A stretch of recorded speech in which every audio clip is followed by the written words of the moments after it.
माई devil professor part 17। Anshuman एक कदम आगे आया, इतना नज़दीक कि प्रीशा को लगा उसकी धड़कनें भी सुन लेगा। उसने धीमी लेकिन शक से भरी आवाज़ में पूछा, जाना तबीयत कैसी है तुम्हारी? क्या हुआ है तुम्हें? तुमको छुपा रही हो क्या, जो इतनी घबरा गई हो? प्रीशा का दिल जैसे सीने में उछल पड़ा था। उसके हाथ में छुपी टेस्ट किट काँप रही थी। उसकी रगों में डर की ठंडी सीरन दौड़ गई थी। उसने कोशिश की कि उसकी आंखों में झूठ ना पड़ा जाए। एक आधी अधूरी कांपती हुई मुस्कान ओढ़ते हुए बोली, मैं तो बिल्कुल ठीक हूँ, वो बस थोड़ी सी कमज़ोरी। पर उसके शब्द जितने लड़खड़ा रहे थे, उसकी आंखें उससे ज़्यादा हकीकत दिखा रही थीं। अंशुमन की भुआएं थोड़ी सिकुड़ी। वह उसके और करीब झुका। प्रीशा की सांसें अटकने लगी थीं। कमज़ोरी? उसने उसकी आंखों में झाँक कर कहा, प्रीशा मेरी आंखों में देखो, क्या हुआ है तुम्हें? प्रीशा की उंगलियां टेस्ट किट के चारों ओर कस गई थीं। वह शब्द ढूंढ ही रही थी ताकि अंशुमन को सच पता न चले। तभी अचानक नीचे से तेज़ आवाज़ गूंजी। अंशुमन, मिस्टी की आवाज़ थी। सब नीचे इकट्ठा थे। उसी वक्त दरवाजे पर हल्की सी नॉक हुई। एक सर्वेंट झुककर बोला, बाबा सब आपको नीचे पूछ रहे हैं। अंशुमन एक पल को ठहर गया था। उसकी आंखों में सवाल अब भी भरे थे, पर समय ने जैसे उस सवाल को रोक लिया था। प्रीशा ने बेहद धीमे, लगभग सुनाई न देने वाले स्वर में राहत की सांस ली। यह राहत डर जितनी भारी थी। अंशुमन ने उसके गाल पर प्यार से हाथ फेरा, फिर धीमे से मुस्कुराते हुए बोला, बच्चा तुम आराम करो, मैं बस आकर देखता हूँ क्या बात है। उसके जाते ही प्रीशा का शरीर जैसे ढह गया था। उसने कांपती उंगलियों से किट को अपने हाथ में छुपा लिया था। दिल की धड़कनें कानों में ज़ोर ज़ोर से बजने लगी थी।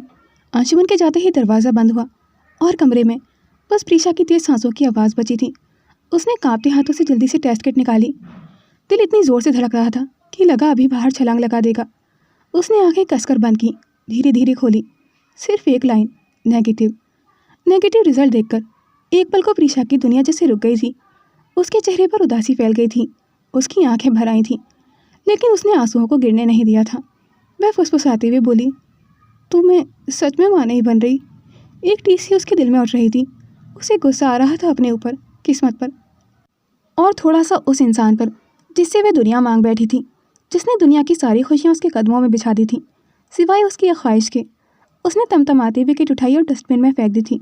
शायद वो सच में बच्चे नहीं चाहते, जब भगवान जी भी बस उनकी बातें ही सुनते हैं। उसके होठ कड़वी मुस्कान में मुड़े। पर अगर होता तो वो भी कितना खुश होते ना, जैसे अभी अभिमन्यु भैया के लिए हैं। उसकी आंखों से एक आंसू छलका, जिसे उसने हाथ के पिछले हिस्से से झटके से पहुँच दिया था। साड़ी की सिलवटें ठीक की, चेहरा पहुँचा और अपने चेहरे पर मुस्कान लाते हुए वह नीचे आ गई थी। हॉल में चहल पहल थी, हंसी खुशियाँ और ढेरों बातें। स्मृति की पूरी फैमिली वहाँ थी। उसके पापा, मम्मी, दादी, भाई भाभी, बहन और जीजा जी, हर कोई स्मृति को प्यार से घेर कर बैठा हुआ था। उसे तोहफे दे रहा था, उसके सिर पर हाथ फेर रहा था। उसी पल प्रीशा की निगाहें अनायास ही उनके चेहरे को पड़ने लगी थीं। वो गर्व, वो अपनापन, वो किसी के लिए ख़ास होने का एहसास। कुछ सेकंड के लिए उसने खुद को वहाँ बैठा इमेजिन कर लिया था, स्मृति की जगह माँ बनने की खबर के साथ। वही प्यार, वही दुलार सिर्फ उसके लिए, अपने मम्मा पापा के साथ। और प्यार, एक आशा और एक चुभन, दोनों एक साथ उसके दिल में आ गए थे। दिल ने ख्वाहिश को आवाज़ दी, काश मेरी भी कोई फैमिली ऐसी होती, मेरा इंतज़ार करती, उससे प्यार करती। 2 साल पहले के हादसे के बाद से नानी और मामी जी ने भी उससे अपने रिश्ते ख़त्म कर दिए थे। उन्हें लगता था कि प्रीशा की वजह से ही उस गुंडे ने उन्हें उठाया था। वो लोग इतना ज़्यादा डर गई थीं कि चांदनी चौक से शिफ्ट भी हो गए थे। और वो लोग चांदनी चौक से कहाँ शिफ्ट हुए थे वो तो ये भी नहीं जानती थी। वो अपनी ही सोचों में गुम थी कि तभी अभिमन्यु की आवाज़ आई, आइए ना भाभी। प्रीशा मुस्कुराहट का नकाब पहनकर धीरे से आगे बढ़ी, पर उसके हाथ अभी भी थोड़ा काँप रहे थे। धीरे धीरे वह स्मृति के परिवार के पास पहुंची। वह बस उनकी खुशियों का हिस्सा बनना चाहती थी, एक पल को ही सही। पर जैसे ही वह आगे बढ़ी, स्मृति की दादी की कड़क आवाज़ हवा चीरती हुई गूंजी, वहीं रुको लड़की। सबकी नज़रें उनकी तरफ उठ गई थीं। दादी की आंखों में शक और तिरस्कार भरा हुआ था। तुम अपने कमरे में ही रहा करो, हम यहाँ सिर्फ अपनी बेटी स्मृति को आशीर्वाद देने आए हैं। तुम्हारा क्या काम है यहाँ? प्रीशा ठिठक गई थी। जी मतलब मैं। उसकी आवाज़ ऐसी थी कि दिल पर जैसे किसी ने चोट कर दी हो। लेकिन दादी यहीं नहीं रुकी थी। ना परिवार है तुम्हारा, और अब तक संतान का सुख भी नसीब नहीं हुआ। कहीं नज़र न लग जाए मेरी पोती की खुशियों को। उनकी हर बात प्रीशा पर पत्थर बनकर गिर रही थी। हर एक शब्द ताना, एक जहर। प्रीशा की आंखें धुंधली हो गई थीं। उसका गला रुंध गया था, पर वह कुछ बोलती उससे पहले ही कड़क कदमों की आहट सुनाई दी। अंशुमन वहीं खड़ा था। उसकी आंखों में गुस्सा सुलग रहा था, जबड़े कसकर भिजे हुए थे। किसने कहा मेरी बीवी का परिवार नहीं है? उसकी आवाज़ इतनी तेज़ और ठंडी थी कि हॉल की सारी हंसी थम गई थी। वह एक एक शब्द चीरते हुए बोला, मैं उसका परिवार हूँ और वो मेरी दुनिया है। और आज के बाद मेरी पत्नी के बारे में एक शब्द भी कहा ना तो मुझसे बुरा कोई नहीं होगा। अंशुमन का गुस्सा अब किसी आग की तरह भड़क चुका था। वह प्रीशा के सामने खड़ा हुआ था और स्मृति की फैमिली की तरफ देखते हुए ठंडे तीखे शब्दों में बोला, अजीब है, रिश्ते निभाने की सीख दे रहे हैं आप लोग। वह व्यंग्य से हंसा। आप लोग खुशियों के मौके पर भी किसी के दिल को तोड़ने का तरीका ढूंढ लेते हैं, किसी की ज़िंदगी बर्बाद करके अपने घर में रोशनी जलाना पसंद है आपको। स्मृति की दादी का चेहरा लाल हो गया था, पर अंशुमन रुकने वाला नहीं था। परिवार, उसने तिरस्कार से दोहराया। जहाँ अपनापन दिखाने की जगह ताने बिने, वो परिवार नहीं एक दिखावा होता है। उसने उंगली उठाकर दादी की तरफ इशारा किया। अगर किसी को ये बातें पसंद नहीं तो दरवाज़ा खुला है। मेरी पत्नी का सम्मान नहीं कर सकते तो इस घर में एक पल भी न रुकें। हॉल में बैठे सब लोग सन्न थे, सबकी सांसें थमी हुई थी। मिस्टी घबरा कर आ गई। अंशुमन प्लीज़, गेस्ट हैं।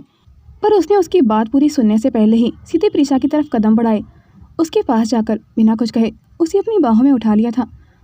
लाउंज में खामोशी और भी गहरी हो चुकी थी। किसी ने भी नहीं सोचा था कि अंशुमन को इतना गुस्सा आ जाएगा। प्रीशा ने चौंकते हुए फुसफुसाया, अंश, सब लोग। पर उसके होठों पर अंशुमन की उंगलियां रख गई थीं। मुझे परवाह नहीं है किसी की। वह उसे उठाए हुए ऊपर सीढ़ियों पर बढ़ गया था।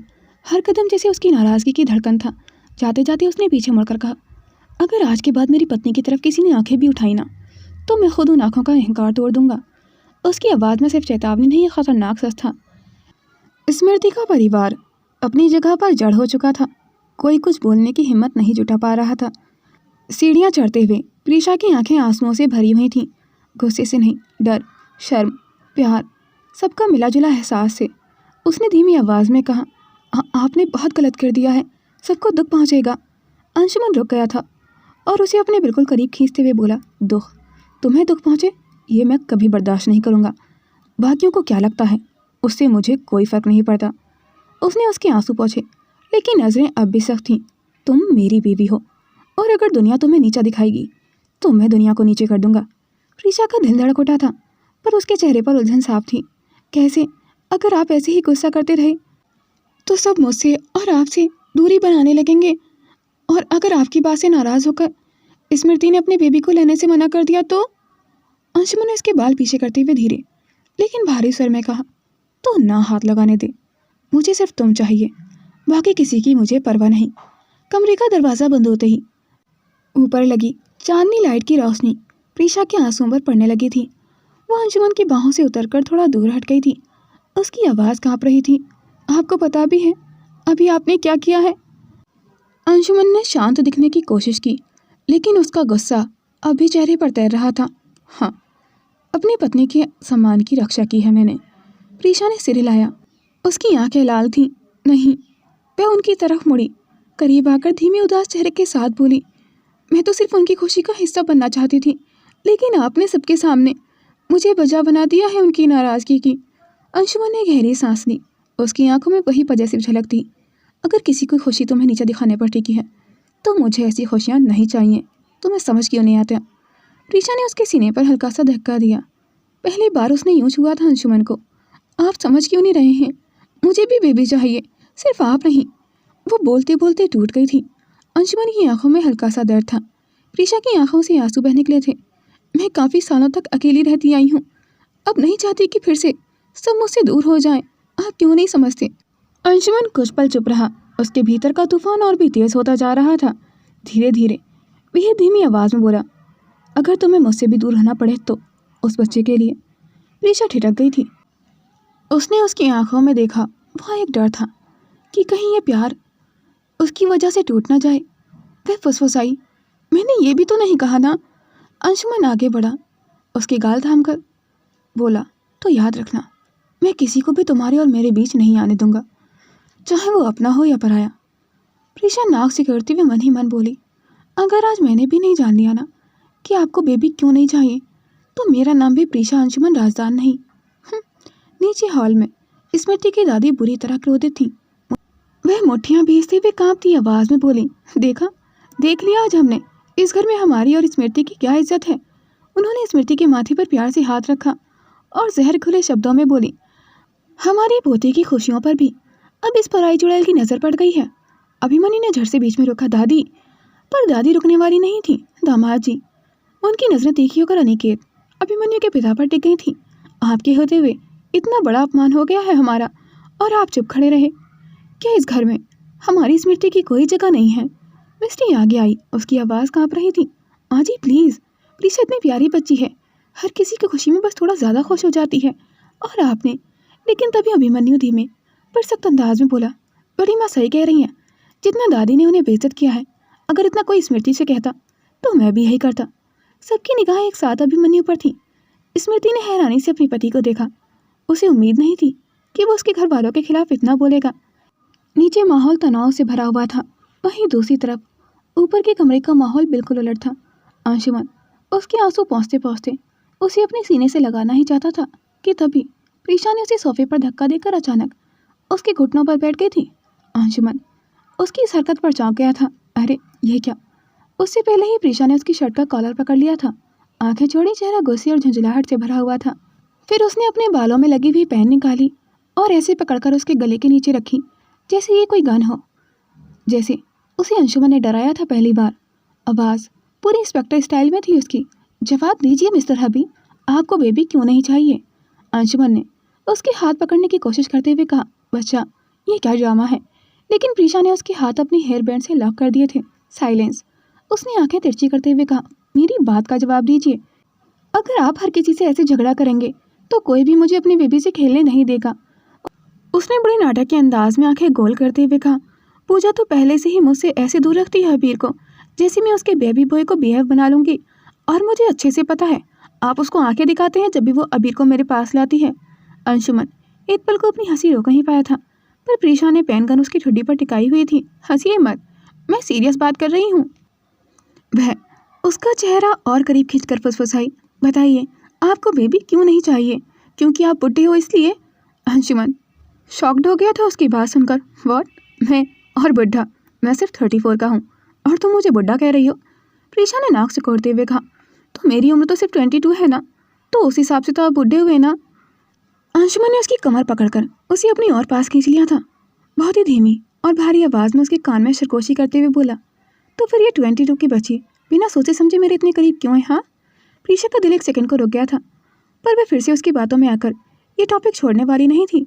उसने होठ सिकोड़े, मतलब आप मानते हैं कि आप बुढ़े हो? अंशुमन ने उसकी पैन पकड़ी और धीरे से उसके हाथ से निकालकर दूर फेंक दी थी और उसकी उंगलियों को थाम लिया था। बुढ़ा? उसकी आवाज़ धीमी, गहरी और बस उसके करीब तक सीमित थी।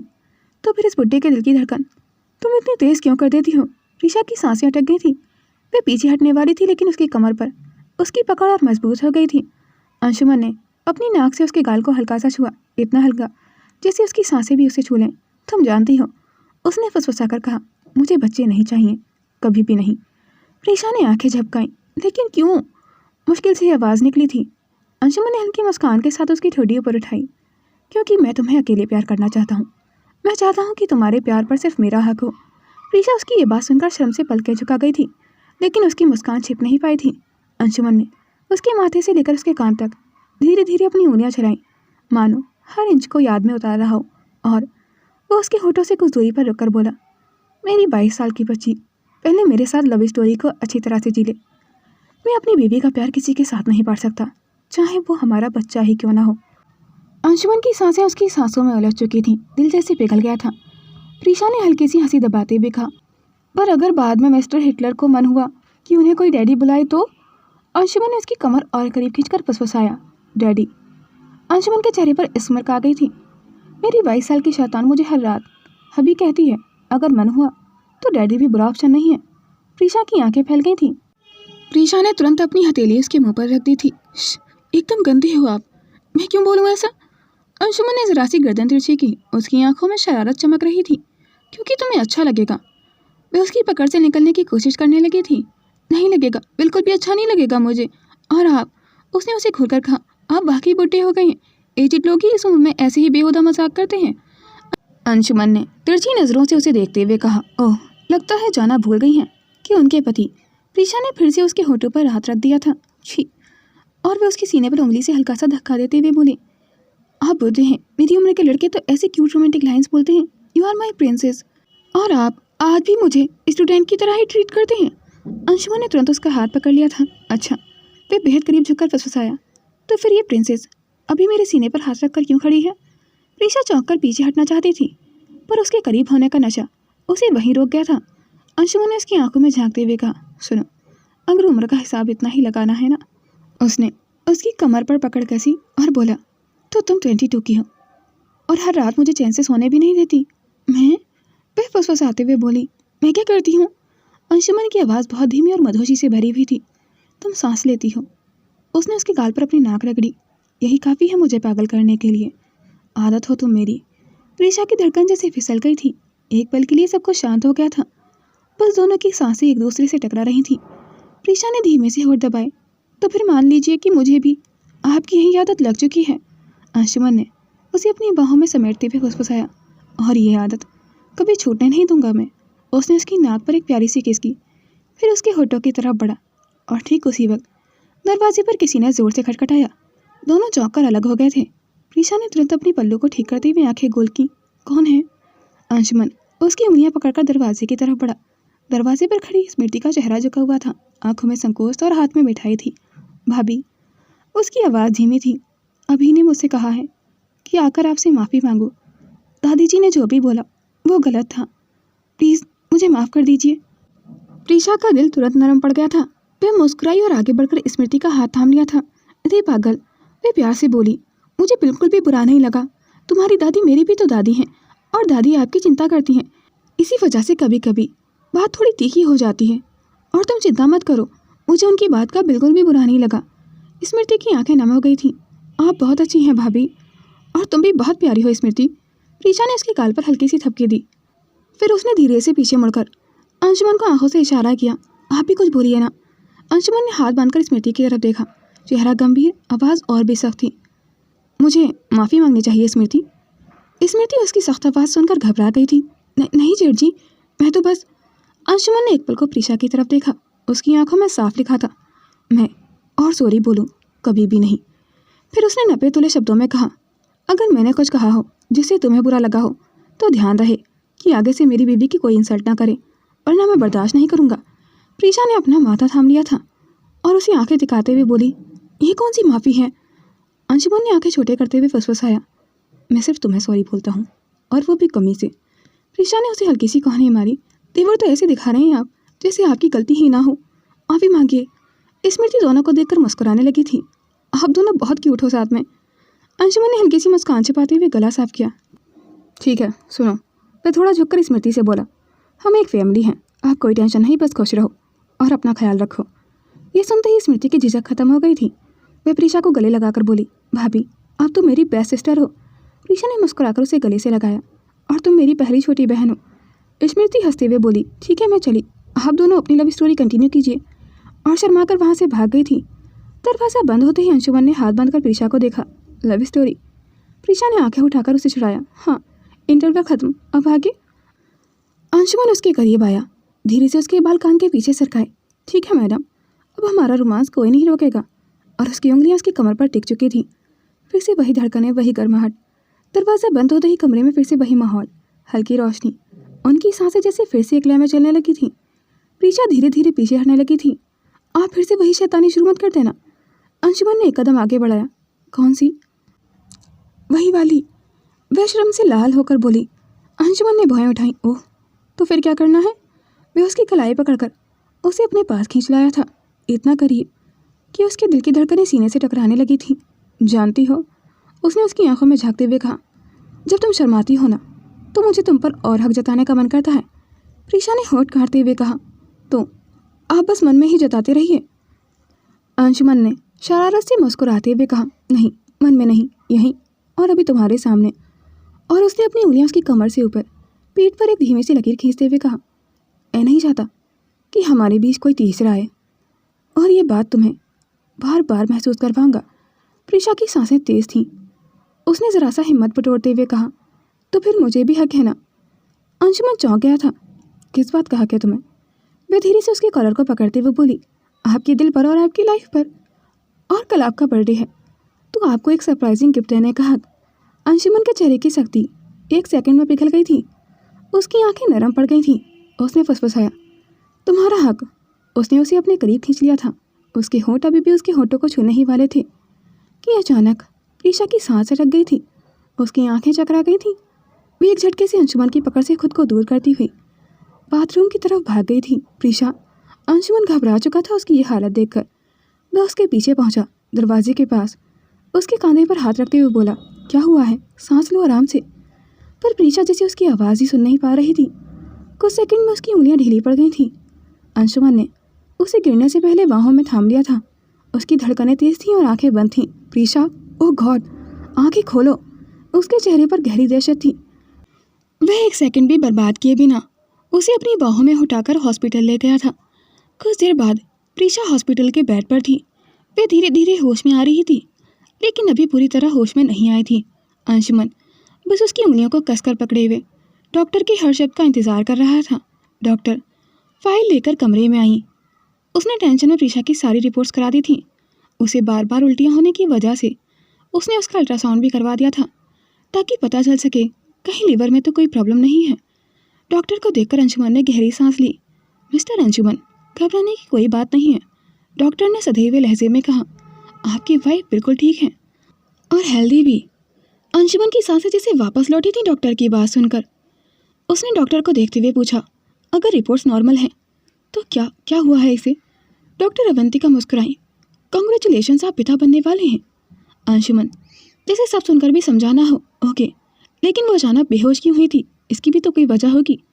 अंशुमन को इस वक्त सिर्फ प्रीशा की परवाह थी। डॉक्टर ने क्या कहा शायद उसने ठीक से सुना ही ना हो।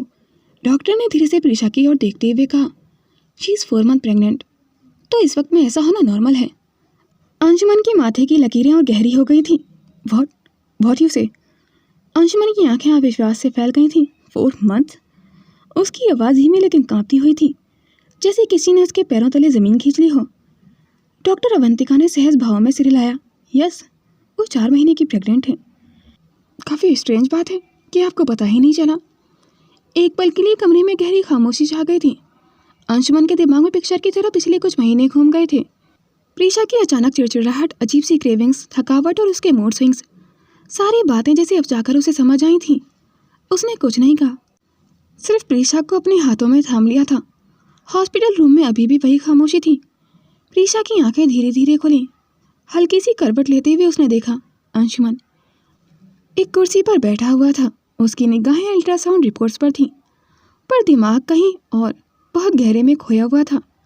प्रीशा ने धीमी डरती आवाज़ में कहा, अभी, लेकिन उसने कोई जवाब नहीं दिया था।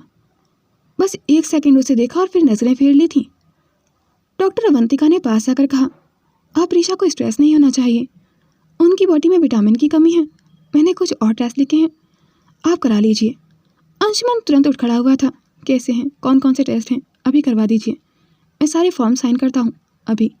उसकी आवाज़ बहुत सख्त थी, जैसे दिल में ज्वालामुखी धधक रहा हो, पर बाहर सिर्फ सख्ती थी। अगले कुछ घंटे में अंशुमन ने प्रीशा को एक सेकंड के लिए भी अकेला नहीं छोड़ा था। सारे टेस्ट खुद करवाए थे, रिपोर्ट्स करवाई, डॉक्टर से हर छोटी बड़ी बात पूछी ताकि प्रीशा को कोई दिक्कत ना हो। प्रीशा बस उसे देखती रही थी, उसकी आंखों में चाहती और डर भी कि शायद ये खबर उन दोनों को अलग ना कर दे। उसने धीरे से उसका हाथ पकड़ना चाहा, लेकिन अंशुमन ने हल्का सा हाथ पीछे खींच लिया था। वे फाइल पर नजर गड़ाए बोला, आराम करो, बस यही 2 शब्द जिनमें कोई प्यार नहीं था, सिर्फ दूरी थी। रात को जब सारे टेस्ट हो गए थे, अंशुमन प्रीशा को लेकर घर आ गया था। उसने अभी प्रीशा की प्रेगनेंसी के बारे में घर पर किसी को नहीं बताया था। कमरा वही था जहाँ सुबह हंसी, शरारत और प्यार पिघला हुआ था, और अब वही कमरा डर और खामोशी से भर गया था। प्रीशा बिस्तर पर लेटी हुई थी और अंशुमन खिड़की के सामने खड़ा हुआ था। उसने मुश्किल से खुद को थामे रखा हुआ था। प्रीशा ने हिम्मत करके पूछा, आप मुझसे नाराज़ हैं?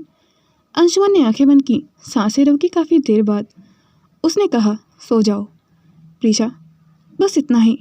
ना उसका नाम प्यार से लिया, ना उसकी तरफ कोई नज़र की।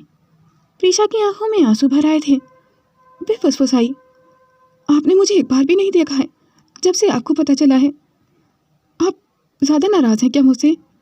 अंशुमन ने धीरे से सिर नीचे किया। उसकी मुट्ठियाँ कस चुकी थीं। उसने धीमी आवाज़ में कहा, मैं अगर तुम्हें देखूंगा ना तो शायद शांत नहीं रह पाऊंगा। वो मुड़ा भी नहीं था, सिर्फ कमरे से बाहर चला गया था, बिना प्रीशा की तरफ एक नज़र देखे। दरवाज़ा बंद हो गया था। प्रीशा अकेली पेट पर हाथ रखकर रो पड़ी थी। नींद कहाँ थी उसे उस रात? कमरे की हर दीवार जैसे उसकी सिसकियाँ सुन रही थी। कुछ देर बाद दरवाज़ा धीरे से खुला। अंशुमन अंदर आया। उसके हाथ में एक गिलास पानी और दवाइयाँ थीं, पर नज़रें अभी उसके चेहरे से बसी हुई थीं। प्रीशा ने आंसू पोंछ लिए थे, जिसे वो खुद को संभाल रही हो, सिर्फ उसके सामने टूटना नहीं चाहती थी। अंशुमन ने धीरे से कहा, दवाई ले लो। डॉक्टर ने कहा था कि टाइम से देना है। उसकी आवाज़ में सॉफ्टनेस भी थी, पर गिल्ट भी, डर भी। प्रीशा ने दवाई तो ले ली थी, पर उसके हाथ कांप रहे थे। अंशुमन ने गहराई से उसकी उंगलियों को देखा। कैसे तुम इतनी नाजुक हो और फिर भी मेरी दुनिया उठाई घूम रही हो? उसने हिम्मत करके पूछा। डर लग रहा है तुम्हें? प्रीशा की आंखें भर आई थीं। वो कुछ बोली नहीं थी, बस हल्का सा नाम में सिर हिला दिया था। अंशुमन ने गहरी सांस ली और धीरे से उठ खड़ा हुआ था। उसकी नज़रें अभी प्रीशा के चेहरे से बच रही थीं, जैसे हर पल खुद को काबू में करने की कोशिश कर रहा हो। वह मुड़कर दरवाजे की ओर बढ़ा। खटक। फर्श पर उसके जूतों की हल्की आवाज़ थी। प्रीशा का दिल धड़क उठा था। वो फिर से अकेली होने वाली थी। जैसे ही अंशुमन दरवाजे की ओर जाने वाला था, पीछे से एक नरम हाथों की पकड़ उसकी हथेली पर महसूस हो रही थी। प्रीशा ने उसे पकड़ लिया था। आंसू उसकी पलकों पर जमे हुए थे, आवाज़ टूट रही थी। वह फिर भी बोली, प्लीज़ मुझसे दूर मत जाइए ना। अंशुमन वहीं रुक गया था, पूरी तरह से थम गया था। उसकी सांसों की गर्माहट कमरे में तैरने लगी थी। उनके बीच बस कुछ कदम का फासला था, पर ना वो मुड़ा और ना उसने उसकी पकड़ से अपना हाथ छुड़ाया। प्रीशा ने उसकी उंगलियों को और कस लिया था, जैसे कह रही हो, मुझे अकेला मत छोड़िए प्लीज़। आज तो बिल्कुल भी नहीं। अंशुमन की उंगलियां भी अनचाहे में उसकी पकड़ को थामने लगी थी, पर तभी अचानक प्रीशा की सांसें गले में अटक गई थी। एक तेज चुभता हुआ दर्द उसके पेट में उठा था। वह दूसरे हाथ से पेट को पकड़ते हुए झुक गई थी। चेहरे पर घबराहट और दर्द साफ था। अंशुमन का दिल जैसे धड़कना भूल गया था। उसने बिजली सी तेजी में पलटकर उसे थामा। प्रीशा, क्या हुआ है? प्रीशा की आंखों से आंसू लुढ़कते गए थे। To be continued. दोस्तों, आज का पार्ट बहुत छोटा बन पाया, इस वजह से इसका लास्ट पार्ट कल अपलोड होगा। वैसे आपको क्या लगता है अंशुमन बेबी क्यों नहीं चाहता? अपनी राय कमेंट सेक्शन में ज़रूर शेयर कीजिएगा। और आज का पार्ट आपको कैसा लगा, अपनी राय देना ना भूलें। Thanks for watching. Do like, comment and share this video and subscribe my YouTube channel for more interesting videos.